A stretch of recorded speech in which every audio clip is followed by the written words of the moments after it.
It's time for the Douglas Coleman Show. Smooth and Savvy is joined by some of the hottest talent in the entertainment industry, from musicians to authors and all those in between. And now, ladies and gentlemen, here he is, Mr. Smooth and Savvy himself, Douglas Coleman.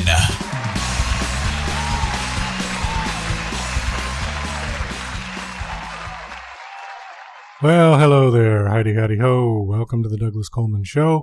It's me, Douglas Coleman. Nice to have you here. We got Max Ivey here today, who is affectionately known as the Blind Blogger. And yes, he's actually blind, which is pretty amazing that he can do all the things that he can do. I know people that can see that can't work a computer as well as he does. So I'm very excited that he's here.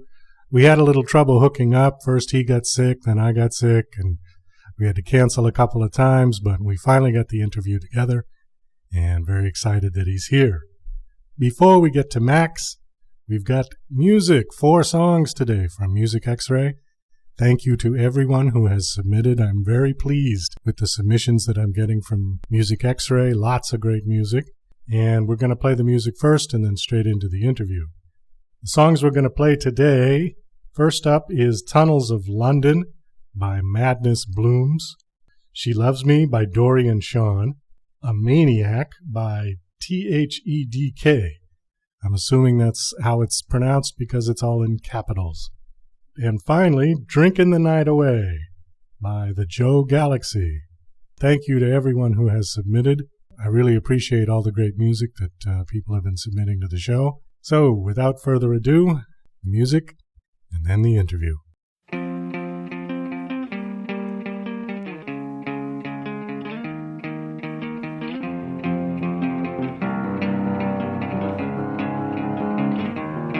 I wanna die in the tunnels of London.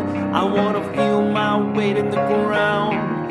Feel the beauty of the prisoner's footsteps as they tap out a beat for the corporate sound. I wanna live with reckless abandon. I wanna feel my senses arrive. I wanna die in the tunnels of London.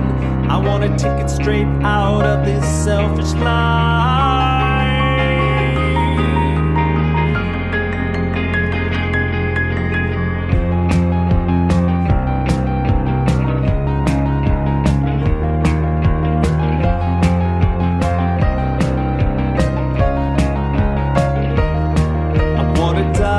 Tunnels of London.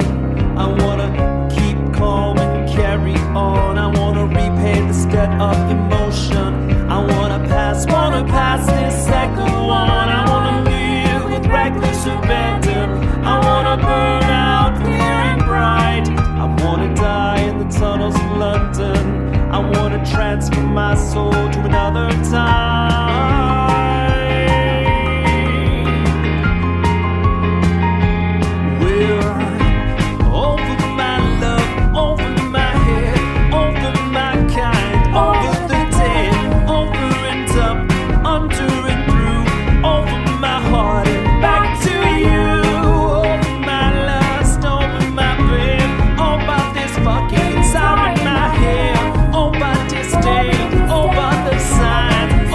This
There she stands, brighter than the morning sun. Her shape, her hair, her face is all amazing.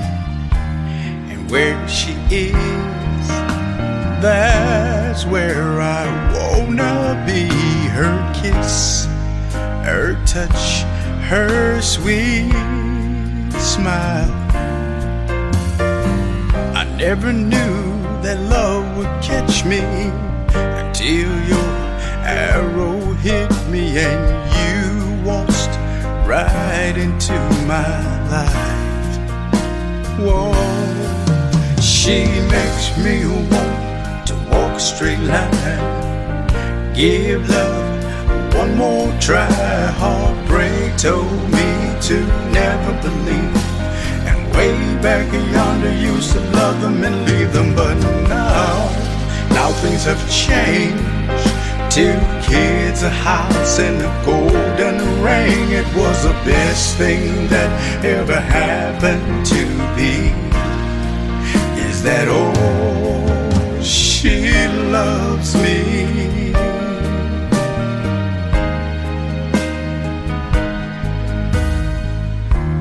Here we are, reciting our vows of love, my joy, my heart, my all.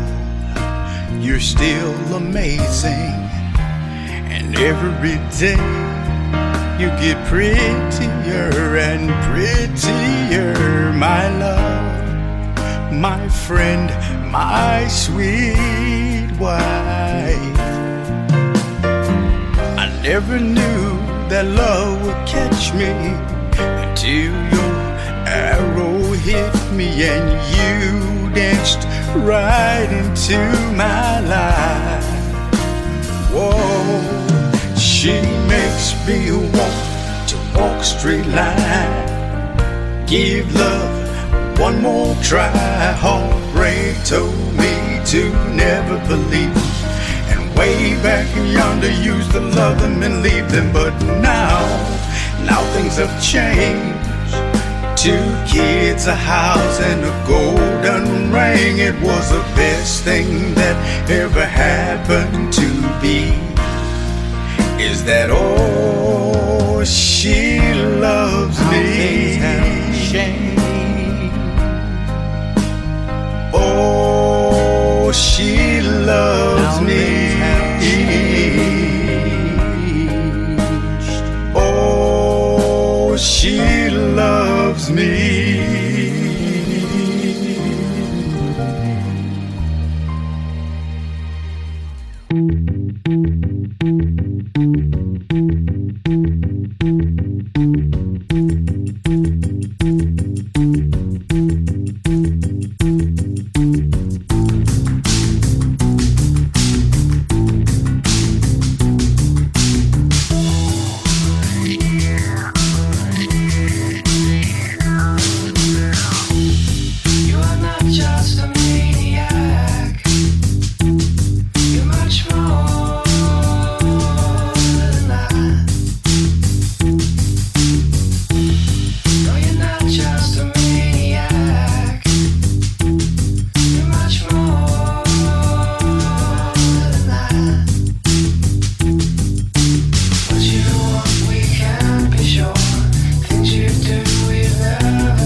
tonight. Got your girl trying to chill by my side tonight, and your man's here wishing it was me tonight. Any one of these tricks coming home tonight. I got my drink in hand, never let a shorty have an empty glass. Wanna forget about the week you had? Take another shot, get totally smashed. Where's all my party people? We can make a new hangover sequel. We don't want no trouble, make sure you legal. Grey Goose and Patron lethal. Stressing, put it to the side. Don't think about tomorrow, you and me tonight. We gon' do it like Mardi Gras. December 31st is 12 o'clock. We started out when the sun goes down, and we don't finish till it comes back out. All my nocturnals, put your hands in the air. Let it all hang out like you just don't care. I hate my job today, so all I wanna do is party, drinking the night away. If you get on the phone, don't act like you don't wanna party, drinking the night away. I am the man, I am the man, I am the man, I am the man. I'm on my today and all I wanna do is party, and drinking the night away. Shorty's in here from wall to wall. Drunk dancing, try not to fall. Plenty of bottles, ain't no last call. If you want another shot, drink it all. If you came here to get a little buzz, then you ain't gonna get no love. And if you're gonna dress sexy like that, then we should make love in this club. You should wanna get in on this action. Party insecure for satisfaction. Get a cup, make a plan of action. Let's get stupid, crazy, acting, stressing. Put it to the side. Don't think about tomorrow, you and me tonight. We gon' do it like Mardi Gras. December 31st is 12 o'clock. We started out when the sun goes down, and we don't finish till it comes back out. All my nocturnals, put your hands in the air. Let it all hang out like you just don't care. I hate my job today, so all I wanna do is party, drinking the night away. If you get on the phone, don't act like you don't wanna party, drinking the night away. I am the man, I am the man, I am the man, I am the man. I'm on my today and all I wanna do is party, and drinking the night away. We started out when the sun goes down, and we don't finish till it comes back out. All my nocturnals, put your hands in the air. Let it all hang out like you just don't care. I am the man, I am the man, I am the man, I am the man. All my nocturnals, put your hands in the I air. am the Let it all man, hang I out am the like you man, just don't I am the care. man. I hate my job today, so all I wanna do is party, drinking the night away. If you get on the phone, don't act like you don't wanna party, drinking the night away. I am the man, I am the man, I am the man, I am the man. I'm on my today and all I wanna do is party, and drinking the night away.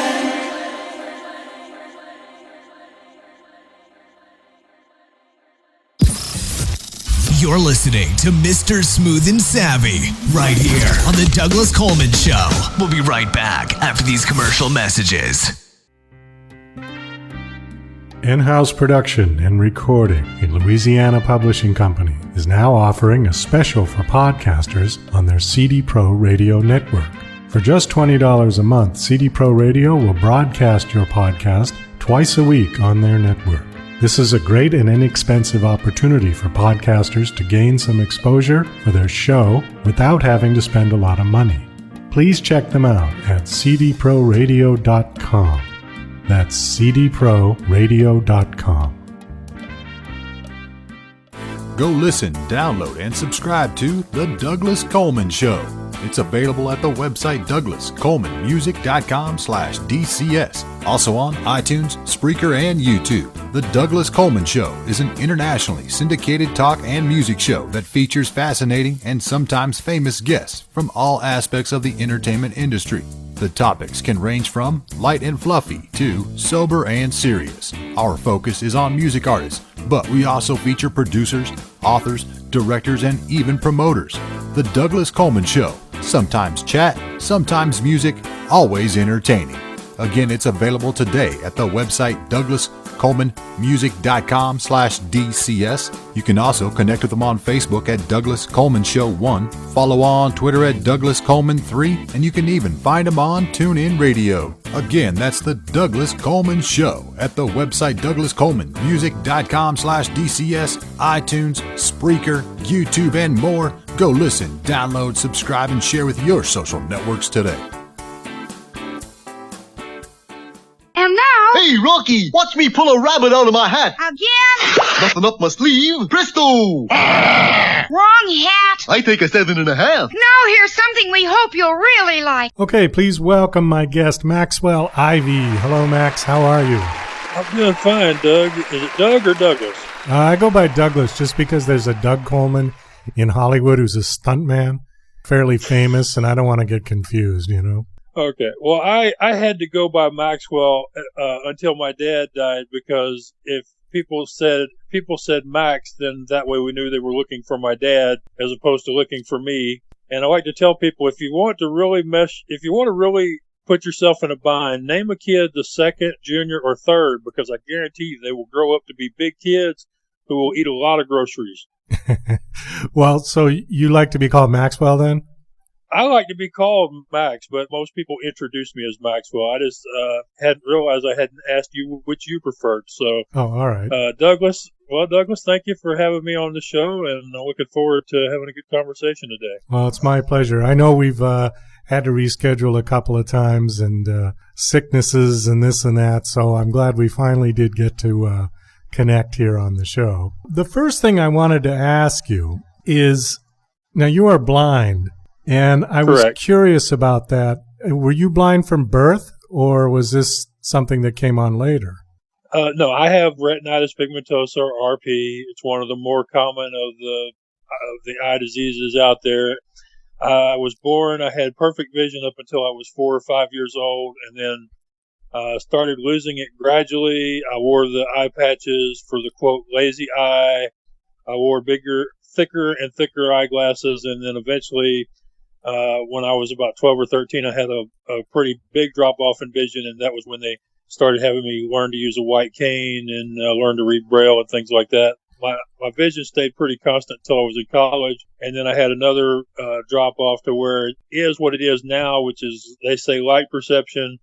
I consider myself totally blind because I have no functional vision, and it just makes things simpler to tell people you're blind as opposed to trying to explain how much vision you have or don't have.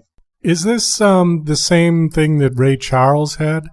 You know, I hate to admit this, but I've never read his biography. I'm not exactly sure what his vision disease was. With him being so famous, you would think I would know, but I'm sorry I don't. Okay, well, I just remember the movie where he was good, you know, until he was a teenager, and then gradually he just started losing his sight. You know, so... Well, it wouldn't surprise me if he did, because a lot of people who have RP and who are men will have their first real drop-off in vision when they go through puberty. One question that I'm sure a lot of people are going to be curious about is using the computer. How do you have that set up? Is everything audio? You know, when you go to a website? Everything is audio to the extent that it can be audio. The computer will do its best to try to describe what's on the screen, but it's limited to what other people will program into it. Basically, when you are reading an email or visiting a website, you have 3 ways of finding the information on the screen. You can either use your arrow keys and go character by character, word by word, line by line. You can use a tab key, which will find all the available links on a website or in an email or in a text document. Or you can use a find command. If you know what text you're looking for, then you can tell the screen reader to find that particular string of text and then go to it. So you don't have the same level of movement that you would with somebody with vision scanning a page of a document or of a website. And the most difficult parts of using a computer with speech and the internet especially are 2 things. One is a lot of webmasters don't include what they call the alternative text or alt tag that describes the image, so that we know that there's an image there and have a general idea of what it is. And that becomes especially difficult if the image is tied to a link, because if they don't tag the image, then we have no way of finding the link if they're using if they're using a clickable image, if you know what I'm trying to say there. Yeah. The other thing is especially with social media sites, is the constant updating of websites, because every time a webmaster decides that their site needs to be improved, the next time you use that site, you have to learn your way around it all over again. And in some cases, they will break things where certain parts of a site you can't use anymore. Recently, I had to switch email autoresponders from Aweber to Mad Mimi. And for people who don't know what that is, it's the thing on a website where you give your email address and click a button and they put you on a mailing list. That's called an autoresponder. And I recently had to switch companies because Aweber had broken the thing where I could no longer use it with a screen reader.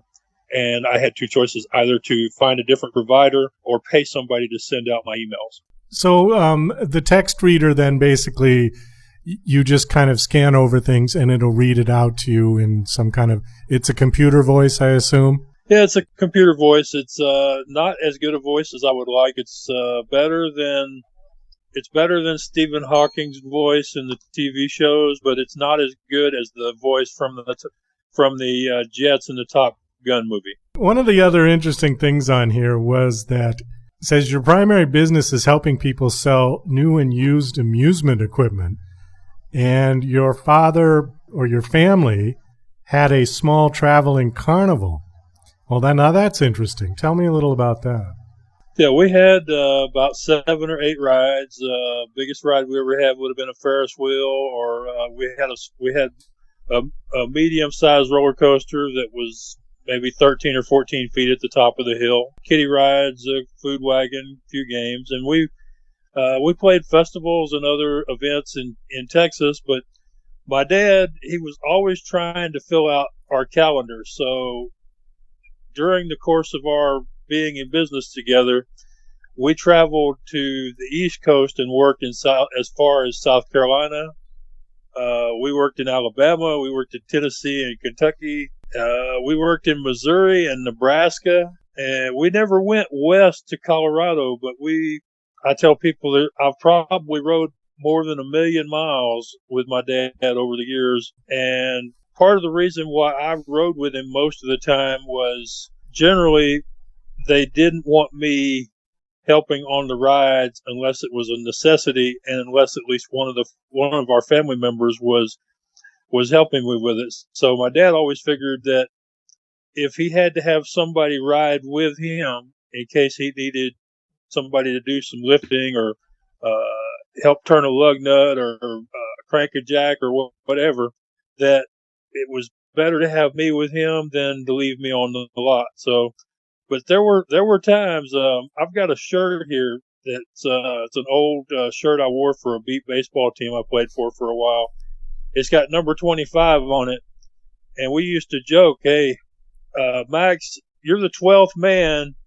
This week the team's having a bad week. You're going to have to go get your jersey on." So there were weeks that I would put my 25 jersey on. I would get good and greasy helping them set up and take down rides, and then I would go work my game. But, that was at a time when I was working with my dad and my family, and a lot of entrepreneurs have been there where you're willing to do whatever it takes, no matter how nasty it may seem at the time, because you're working towards something better. And I slept on floors. I slept sitting up in truck. Got one of the worst credit records going because sometimes I would borrow money to help keep the show moving. And I think a lot of that attitude of just figure out a way to get there and get open is really helped me as far as now that I'm, working online, doing the coaching, writing my books, helping other people get on podcasts and radio shows and online media. Because, after years of knowing you have to find a way to get open on Thursday or Friday night, it pretty much builds up in you that whole attitude of there has to be a way, some way. I just got to find it. Well, is there a market for a used Ferris wheel? I mean, I just think that would be such a limited market. It's interesting as far as the market for the amusement equipment goes. There's a lot of The older rides have value in a couple of places. You can sell the older rides in Latin America, Australia, South Africa, even China has imported some of the older rides out of nostalgia or because they're cheap. The other thing that's starting to happen because of the pressures from insurance and just the general cost of doing business, a lot of the smaller carnivals have gone out of business or are going out of business.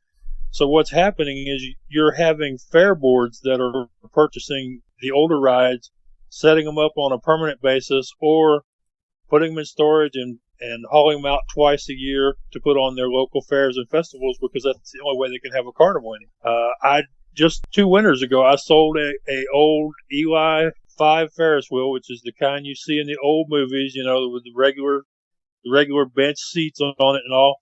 I sold it to a fair board in Kansas because they wanted to continue having a carnival. And when they bought that Ferris wheel, they already had a tilt-a-whirl, a scrambler, and 4 or 5 kiddie rides.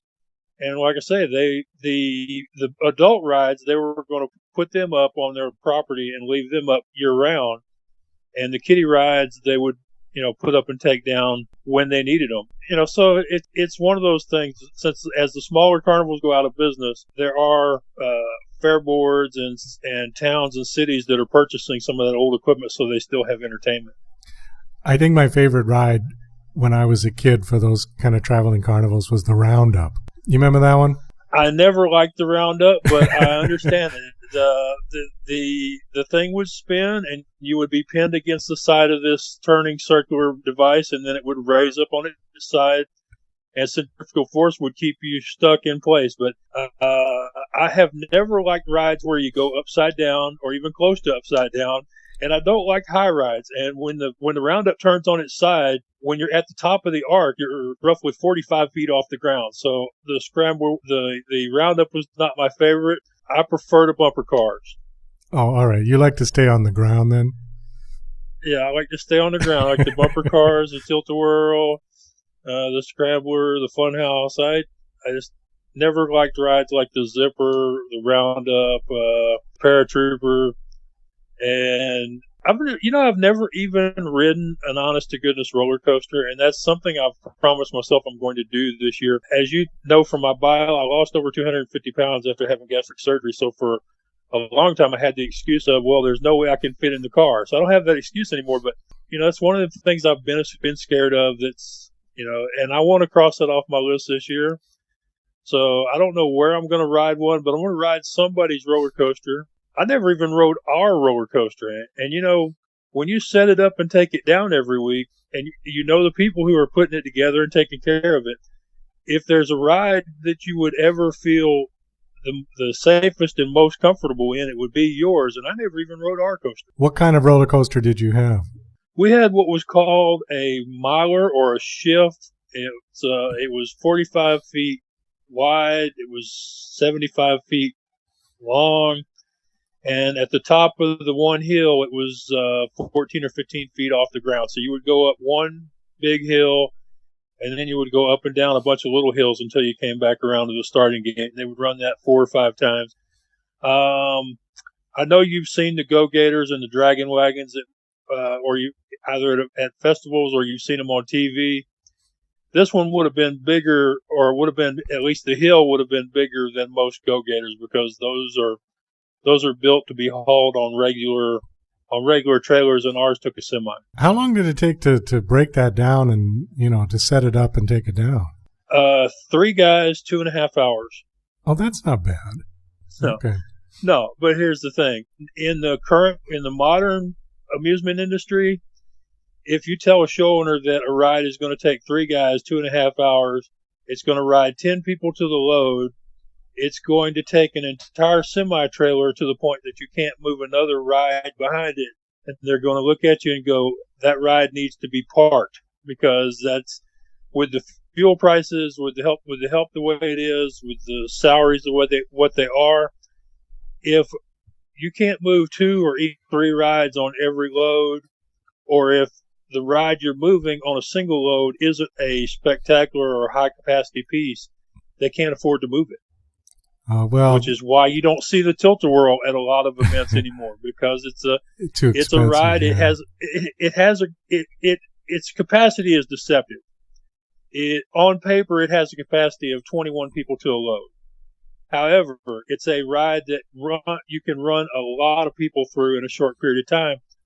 But there again, it takes 3 guys, sometimes 4 guys, depending on the quality of your crew, 2 hours or more, and it takes up an entire semi-load. Yeah, I guess economically the numbers might not work out so well.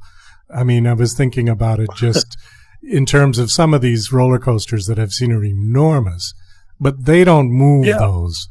Those are staying in place, I would assume. Well, actually, there are a couple of operations in the country that are independent ride operators that move big coasters. I have a friend named Steve Vanderborst, and his family has always moved the big pieces, and he moves a ride called a Windstorm, which came out of a park in Seattle that's now defunct. It was a park you had to go across a ferry to get to the park. So the ride, they move it like every 3 or 4 weeks, but they do move it. It takes 9 semi-loads. Wow. It takes 2 days, a crane, and 12 guys. I think I would leave that. I don't think I'd move that. Yeah, I know. I think I would walk away from it too. You know, I will sell this ride for $1 just so I don't have to move it again. Yeah, that would be my attitude. I think I would just find a place for it and just leave it there. Yeah. Let me ask you a little bit about your weight loss, because that's pretty tremendous. You lost over 250 pounds. Right, and that's just going by what I weighed at the first weigh-in at the clinic where I had my surgery, because my brother, Patrick, he has a picture where he says it looks like I weighed more like 600 before. But my first official weigh-in was on February 14th of 2012 at 512 pounds. Wow. And yeah, so as my friends like to kid me, Max, you lost a whole person. Well, you know, that's what I weigh. And actually, I've been trying to lose weight rather unsuccessfully. I started at the beginning of the year, I started on the diet and I was all real keen on it. And somewhere along the line, I just sort of lost interest in it. I haven't put any weight back on, but nothing's come off. But I'm trying to lose about 50 pounds. So the idea of losing 250 pounds, I wouldn't even be here. I mean, that's well, amazing. What is your height to go along with the weight? I'm 5'11". 5'11". And how old are you? 54. I don't have the chart in front of me, so I don't know how that would rank on the BMI chart. I don't know if 50 is what you need to lose or not, but I tell people any progress, any activity is good. But I tell you, you have done something not a lot of people can do. You went on a diet, and even though you've lost interest in the diet, you haven't put any of that weight back on, because that's an amazing accomplishment. I don't know if you have thought about it or not, but a lot of people that go on short-term diets, as soon as they give up or slack off on the diet, they not only gain the weight back, they gain more. So you should give yourself a pat on the back for not gaining that weight back. I mean, it doesn't sound like much, but it's a big deal, especially if you talk to people who have been what they call serial dieters, or people who have been through the yo-yo syndrome. Right. I mean, even with people who have surgery, the one thing I like to remind myself of, and I tell people when they ask me about, you had surgery, so are you really qualified to talk about helping other people lose weight? And my answer is simple. Only 50% of the people who have a surgery will lose 80 to 90% of the weight they need to lose and keep it off. Because believe it or not, there are people who have surgeries who will stretch their stomach out again, or who will find ways to cheat and force calories into their body, usually through liquids. But people that haven't decided they want to be healthy yet, they will find ways. And the numbers are right about 50% will be successful with a surgery for the rest of their lives. And I'm thankful that the clinic I went to, Texas Laparoscopic Consultants here in Houston, my surgeon, Dr. Terry Scarborough, has been twice named the best bariatric surgeon in Texas. And the first thing they tell you when you go to talk to these people is, if you're going to be a patient here, you're going to be one of our patients for life, because if you aren't committed to doing this for the rest of your life, then you might as well not do it. Well, that's what I've heard is, people that have weight problems, it's not something that you just lose the weight and then it goes away. The maintenance is really more of the trick. And I think for me, well, you said that I didn't put the weight back on. I didn't lose that much to begin with. I only lost 10 pounds when I started the diet. Yeah, but see, here's the thing. There's a statistic. I don't know the exact percentage of it is, but it's a really high number of people who are over 100 pounds overweight started off wanting to lose 10 pounds. Oh, So it may not sound like much, but to lose 10 pounds and not put it back on and not put more back on with it is a big deal. So be sure and realize that you did something. Now, to want to do even more, that's good. But not to recognize what you've already done is bad. Well, I'm happy I didn't put the weight back on, certainly. But, it would have been nicer to have stuck with the diet. And I don't know why it failed, really. I do know that I started baking cookies because I love to bake cookies. I like to cook them as much as I like to eat them. And I think that might have been where I went downhill, was once I started baking cookies, then the whole diet just sort of went out the window. Okay, the reason I was laughing is the title of my second book is "It's Not the Cookie, It's the Bag," and the idea that started me writing that book is like a perfect segue from you talking about baking cookies, because one of the things we do around here is about once every week or two, we will buy one bag of frozen cookie dough. Now, don't cringe, because if you're a baker, you probably would never use frozen dough, but we can buy one bag, split it 4 ways. Everybody gets 4 or 5 cookies, and then they're gone. I like to say it's not the cookie, it's the bag, because the cookie isn't necessarily bad for you. The problem is the quantity that you bake. And I'm going to take a guess here.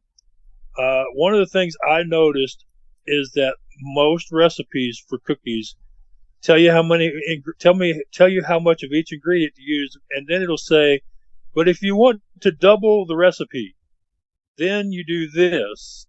And to me, I think that the problem isn't baking cookies. The problem is the quantity that you're baking. So you have 2 choices. You can either half the recipe, or you can roll the dough out and freeze it and make it another day so that you don't have all of those cookies in front of you at one time. Yes, that really is the problem, because most of the recipes that I've used, you get a minimum of 24 cookies. And once they're done, they're sitting right there in front of you. You got to eat them. That's the problem. You've got, like I say, you've got to either half the recipe, or you got to put some in the freezer and make it another day, or you need to find a neighbor that you can give some of them away to or something. Right, yeah. And when you're talking about having the recipe, I mean, the one that bakes the minimum of 24 cookies takes 1 egg. So, I mean, you half the recipe. How do you do a half an egg? That's just impossible. So, anyways, but I think that was my downfall with the diet, but maybe I'll get back to it. Anyways, let's talk about you. Tell me about the Blind Blogger. What is that all about? I started blogging about 6 years ago to help people sell their amusement equipment. I figured that people told me if you're going to be online, you need to have a blog. So I started a blog for the Midway, and I was online sharing the posts in social media groups, and people started commenting on how impressed they were that a guy who is blind is blogging. And the thing that happened with me is something that happens a lot of times with blind people, is the groups that I was in, I was the only blind person there. So as a shorthand, people just started referring to me as the Blind Blogger.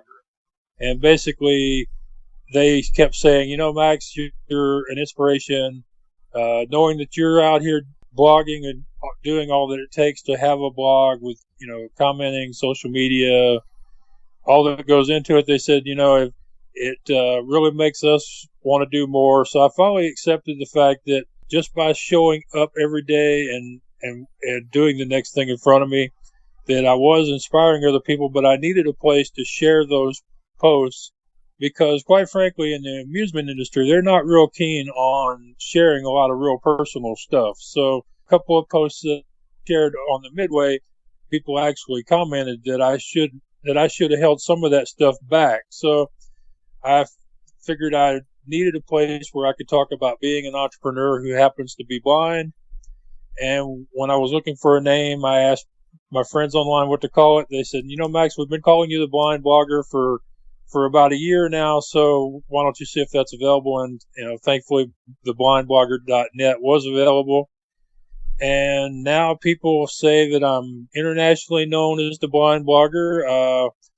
I'm a prolific radio show and podcast guest. I'm an online media consultant, and basically the Blind Blogger is just, it continues to give me a place to share my journey, and people find that inspiring, then I'm very thankful for the opportunity to help some other people take action in their lives. You've also written a book. You've written several books, but one of the books was called Leading You Out of the Darkness into the Light, A Blind Man's Inspirational Guide to Success. Tell me a little bit, just give us a quick synopsis of the book. Well, the book, it shares some of the things that I went through as far as starting a business, from the time that I realized my family's carnival was no longer going to be an option, to starting the Midway Marketplace, and just all the things I've had to learn along the way. And in each chapter, I have a exercise for people to do. I share a personal story about how I handled the exercise, and then I ask them to check in with me via email and let me know how they are doing on the 11 steps, the 11 exercises that there are in the book. And I thought it was, people have told me it was an unusual step to include email support in a book like that, because they said, Max, people will take advantage of it. You'll get a whole bunch of people that will get the book, and they'll be writing you emails 24/7. And my response to that was, I know too many people who have read the book or listened to the audio or bought a video set or went to an expensive seminar, and when they were through reading or listening or watching, they didn't do anything different than they did before. So since I wanted to actually see some people take action, I decided to include the email address. And so far, there haven't been as many people who have used the email support as I thought there would be. And it turned out that there was really nothing to be afraid of in that area, because there are just way too many people who like the idea of doing something different or more in their lives, but aren't ready to do the work. So, I've had quite a few people that have done through like exercise 3, 4, or 5, and then they quit. I did my part. I wrote a book with some good examples and some good exercises. I shared my personal experiences so they know that this is a guy who has been there and done that, or as I like to say, I have sweat and bled and cried, and I have the tear-stained T-shirt to show it. So, a lot of people either don't follow through, or they get distracted by life. I'm not sure what all the reasons are, but I really would love to hear more stories about things people have accomplished after reading my book. Somebody recently asked me, Max, how do you deal with it when people say you're an inspiration? Is it a good thing, or does it make you mad? And I'm like, my only response to that question is if somebody says that I've inspired them, I want to know to what, because inspiration to me is meaningless without action. I would like to know. I'd love to hear that that they talked to somebody they hadn't talked to in years, or they went out and found a mentor, or they signed up for a college course that they'd been talking about, or they started on a diet. So we will see. The book is, like you said, Leading You Out of the Darkness into the Light, A Blind Man's Inspirational Guide to Success. And it's gotten a lot of good reviews on Amazon and in people's blogs. And I enjoyed writing it. And I tell you, it was one of those things I never started out to do, But a good friend of mine basically double dog dared me to write the book, and I often tell people one of the best things that can happen to you is to have a friend that will challenge you to do something crazy and scary, and then actually come back a week or two later and ask you if you actually did it or not. So my friend Eve Koivula, she got me started on writing the book, and she kept checking in with me to find out if I was actually finishing it, and I ended up finding a really talented editor, Lorraine Reguly of wordingwell.com, who edited the book and formatted it and got it submitted to Amazon and CreateSpace. And I used her again on my second book, which is called It's Not the Cookie, It's the Bag, an easy-to-follow guide to weight loss success. And I've already started writing a book about my upcoming trip to New York City as part of being one of this year's Amtrak Writers in Residency. Yeah, I've always wanted to take the train across country. That was one thing I've always wanted to do, but, it was more, I guess it was more chic back in the 1930s. But, it's something that I've seen. Unfortunately, the United States doesn't have the best train system compared to other countries. You're right, because I live in Houston, Texas, okay, and as part of this deal, you get 4 interconnecting train routes. Now, I mistakenly assumed that was 2 out and 2 back, which is what most people would assume. Yeah. So if you live in Houston, Texas, there's only like two or three trains that come through this area, and the main one is the Sunset Limited, which runs from Los Angeles to New Orleans. And if you go to Los Angeles, then you can go to San Francisco or Sacramento or Seattle. If you go to New Orleans, then you can go to Chicago or you can go up the East Coast. But you're right. As far as traveling around the country, the rail system in the U.S. just isn't what it used to be. And one of the reasons why Amtrak is continuing to do this program is to get publicity for the rail system, hopefully to increase their ridership on the routes they have so that they can add some new routes eventually. And they have encouraged us to schedule these things where there's writing blog posts or recording videos so that, there's 24 winners out of thousands of applications they got. So their plan is to have, us spread these 24 trips out over the entire calendar year. I decided to combine 2 of my bucket list items, a cross-country trip. Of course, it's going by train, and New York City. So I'm headed to the Big Apple during the Christmas and New Year's holiday, which people either tell me I'm crazy or I'm brave or both. I don't know. I like to tell people sometimes I just don't know enough to be scared. And the thing about this trip is that it was cool when I won it. It was exciting the first 2 weeks, but since then it's been, okay, Max, you've got to arrange your hotel. You've got to figure out how to get from the train station to the hotel. What are you going to eat and where are you going to buy it? So there's, just lots of things that have to be decided on or figured out between now and the 22nd of December. But I have a lot of friends online. There are lots of resources out there for individuals in general and for people who are visually impaired through groups like the American Foundation for the Blind. So I'm sure it'll get worked out, but this will be the biggest thing I've bitten off. They haven't felt all that big to me. Going from running a website to writing a blog, going from a blog to recording videos, going from those to writing books, none of that ever really seemed big and scary. But there have been days since I started planning this trip that I go, Max, what the heck were you thinking? And the truth is, I wasn't thinking that. This is something that I've never done in my lifetime. I've always been the practical one. I was the good kid who went to bed when he was supposed to, who took his medicine. I've always been the one who does the should or should not. But this time, when they said, Max, you can go anywhere in the U.S. you want to go. Where do you want to go and when? And I sat down and said to myself, Max, for once, don't think about what it will cost or how much trouble it'll be. Where do you want to go?